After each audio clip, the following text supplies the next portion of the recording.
Donc en fait, oui, tout ce qui concerne la convention se passe ici au niveau des stages. Et ce que j'ai fait auparavant, donc je l'ai fait un peu vite parce qu'on était sur la notion de tuteur académique, c'est que j'ai coché une case dans le formulaire prêt pour la génération de conventions. Le fait d'avoir coché cette case, ça me permet ici d'avoir un nouveau menu, un nouveau bouton, gestion de la convention. Alors pour l'instant, elle n'existe pas, mais je peux aller dans ce menu-là, créer une convention avec ce qu'on appelle un modèle de convention. C'est un template qui va nous dire à quoi va ressembler la convention et qui va utiliser pour générer dynamiquement la vraie convention qui va contenir les informations sur le stage et l'étudiant. Donc c'est ce que je vais faire ici. On n'a qu'un seul modèle de convention ici qui s'appelle convention simple, qui va nous amener sur un nouveau formulaire, ici, avec simplement deux champs. Un champ peut être téléchargé, c'est une case à cocher. Elle est vide par défaut parce que tant que la convention n'a pas été finalisée, on ne veut pas que l'établissement ou l'étudiant puisse la télécharger. Donc pour l'instant, elle reste fermée à l'établissement d'enseignement. Et on a le champ réellement important ici qui est le contenu de la convention. Donc tout ça, ça a été généré dynamiquement parce qu'on avait un modèle de convention à appliquer. Alors ici, en fait, là, ce qui se trouve ici, c'est une image qui en fait n'est pas visualisable dans ce champ, parce que là c'est de l'HTML, enfin c'est sur le site web c'est pas visualisable, mais dans le document PDF ça apparaîtra correctement. Et on a différentes informations, donc on a la convention avec plein de textes notamment législatifs, etc., informatifs, et puis des informations qui apparaissent ici en bleu, qui sont les informations qui correspondent réellement au stage et qui sont générées dynamiquement pour le stage en question. Donc on a des informations sur l'établissement d'enseignement, des informations sur l'établissement d'accueil, sur le stagiaire, nom, prénom, code étudiant, date de naissance, etc. Et puis les informations sur le stage, donc le titre de l'offre de stage, les dates, le nombre d'heures qui avait été calculé automatiquement, l'encadrement, donc le tuteur académique, le tuteur côté établissement d'accueil, etc., etc. Donc voilà, les différents champs qui correspondaient à l'offre de stage qu'on avait remplis pour l'offre de stage, qui sont remplis dynamiquement. Donc à partir de là, normalement, un maximum est fait automatiquement. Il faut malgré tout vérifier que l'information est correcte. C'est à ce moment-là qu'il vaut mieux quand même faire une vérification, vérifier que le nombre d'heures est correct, que la gratification est correcte, etc. Mais l'idée, c'est que JobWare, normalement, est censé assister cette partie-là et générer ce qui est important dynamiquement. Et on a à la fin donc la partie signature, donc avec la date, le lieu, et puis les différents signataires avec leur nom. On voit ici représentant nom et prénom, c'était le champ qui apparaissait dans l'offre de stage. Pour désigner le représentant côté établissement d'accueil. Donc on va dire ici que tout est correct. Je peux tout à fait tout modifier là-dedans. Ça c'est une proposition, mais je peux rajouter du texte, en enlever, remplacer du texte. Puis si je vais simplement sur la convention, même si elle n'est pas encore publiée, je peux rectifier sans retourner dans les onglets où j'ai rempli les champs, en fait. Là, directement. Oui, voilà. Complètement, oui. Ouais. Là, maintenant, on a vraiment l'objet convention. Finalement, tout ce qui a été rentré avant, ça servait d'une part à informer les gens, donc les étudiants pour candidater, etc., pour décrire l'offre, mais aussi à générer cette convention-là automatiquement. Mais à partir de là, on peut tout écraser, tout modifier manuellement s'il y a quelque chose à rajouter. Donc la convention a été générée ici, on arrive dessus, donc on a le contenu de la convention, donc c'est simplement un aperçu, parce que là c'est sous la forme du site web, ça ne sera jamais exactement pareil dans le document PDF, mais ça permet simplement d'avoir un aperçu. Par contre, à partir de maintenant, on peut, en tant que membre de l'administration, générer le document PDF et regarder réellement à quoi il ressemble ce document, à quoi ressemble la convention. Donc, après une autre suivi.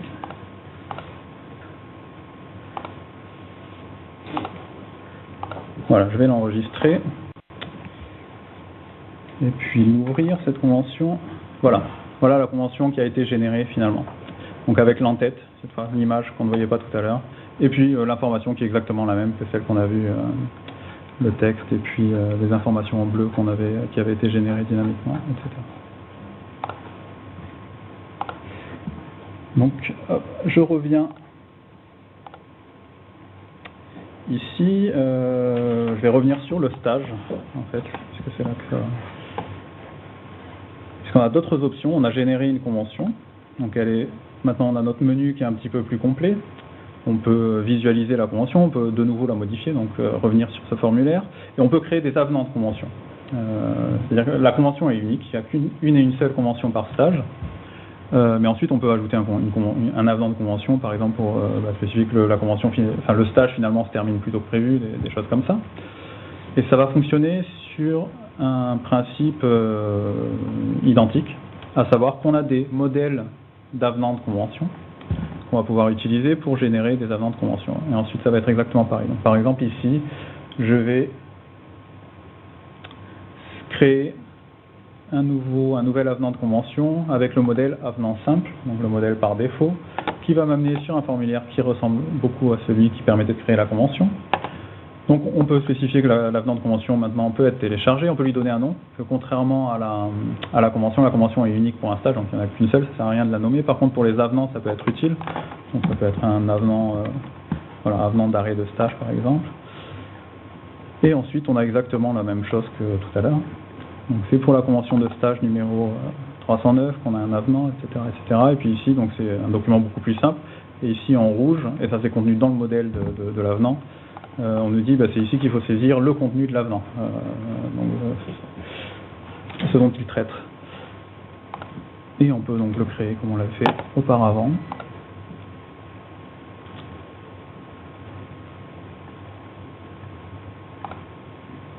Et on voit que parce que j'ai créé, alors je ne l'ai pas fait pour la convention, mais je l'ai fait pour l'avenant de convention, j'ai coché la case peut-être téléchargée.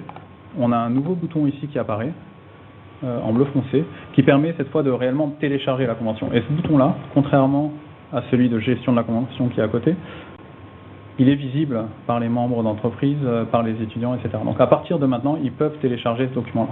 Ils n'ont pas accès bien sûr au formulaire qui va leur permettre de le modifier, mais ils peuvent le télécharger pour par exemple le signer, le ramener.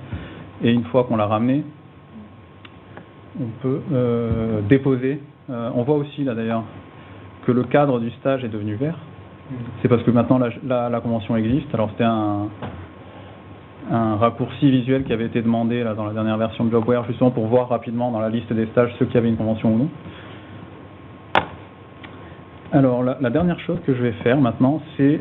Donc en fait il n'y a que après avoir cliqué sur l'onglet que la convention sera diffusée à l'étudiant et à l'établissement receveur de l'étudiant. C'est ça, c'est ça. À partir de maintenant, ils peuvent télécharger le document.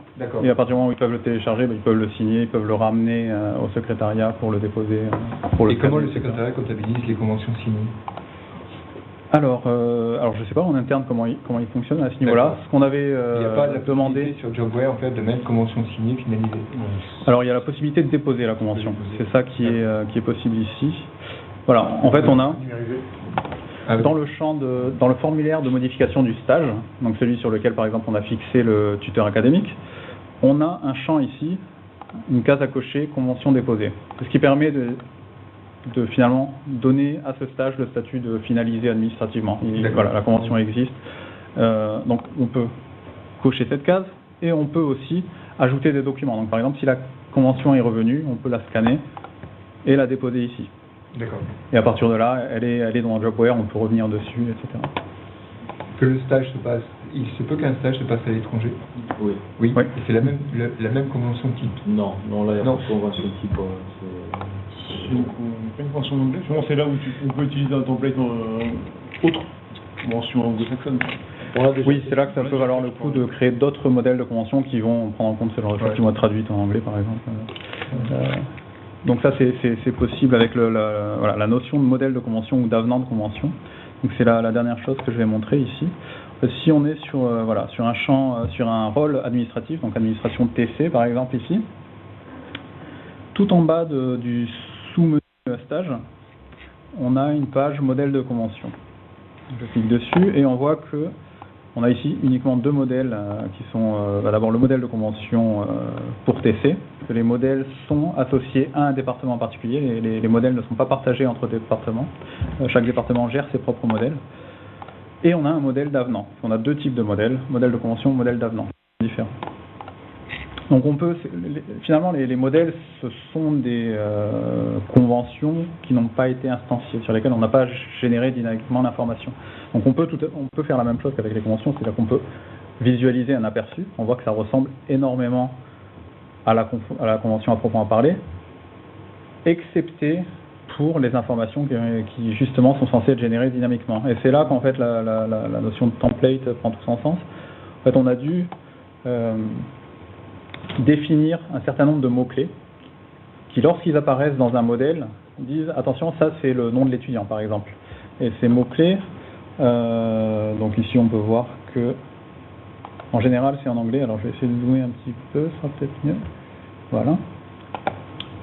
Pour l'établissement, par exemple, on a institution name qui va simplement générer le nom de l'établissement, donc IUT de Béziers par exemple.